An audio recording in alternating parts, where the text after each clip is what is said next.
Vice President Biden has made very clear that he does not agree with a fracking ban. And I consider that, it will be a privilege to lobby him should we win the White House. But we need to focus on winning the White House first. We need to focus on winning the White House first. Alexandria Ocasio-Cortez masterfully answered this question in a way that avoided creating any type of division as we get ready to take out Donald Trump, which is the most important thing in this election, and she masterfully handles this question. I also want you to listen to the question itself and the follow-up from Jake Tapper, and I want you to leave in the comment section, do you think that this was a setup by Jake Tapper, or do you think that it was a robust line of questioning in terms of journalism? So let's listen in and give me your feedback. To be completely candid, Vice President Biden's position on the issue of fracking has been confusing. During the primary, he sounded supportive of a ban. On Saturday, he told voters in Pennsylvania, quote, "I'm not banning fracking, period." It sounds like now he's on the other side of this issue from you. Does it bother you? It does not bother me. I believe, and I have a very strong position on fracking. The science is very clear.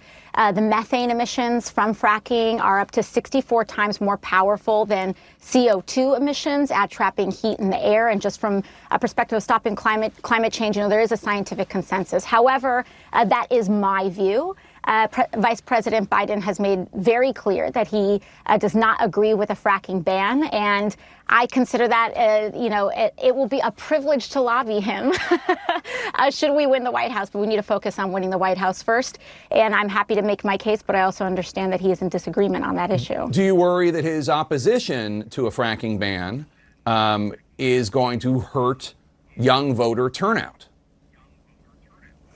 Well, I believe that young people right now have a very disciplined activist mindset, and they are not here with the intent of voting for their favorite person or voting for, someone that they think is perfect as president. I think young people are actually quite disciplined and quite realistic and pragmatic in their vote, and they want to vote for who they are going to lobby. Right now, young people are so clear on their stances on many political issues that they believe that they want to vote for a president that is at least going to be receptive to their advocacy, activism, and protest, frankly. And so, there is no question that Joe Biden is a much better person in that position to be receptive and actually listen to the voices of advocates than Donald Trump, who is intensely focused on enriching himself and his friends. So I have the same exact position as Alexandria Ocasio-Cortez, and I think it's necessary for us to hold this type of position because we understand the type of threat that Donald Trump is.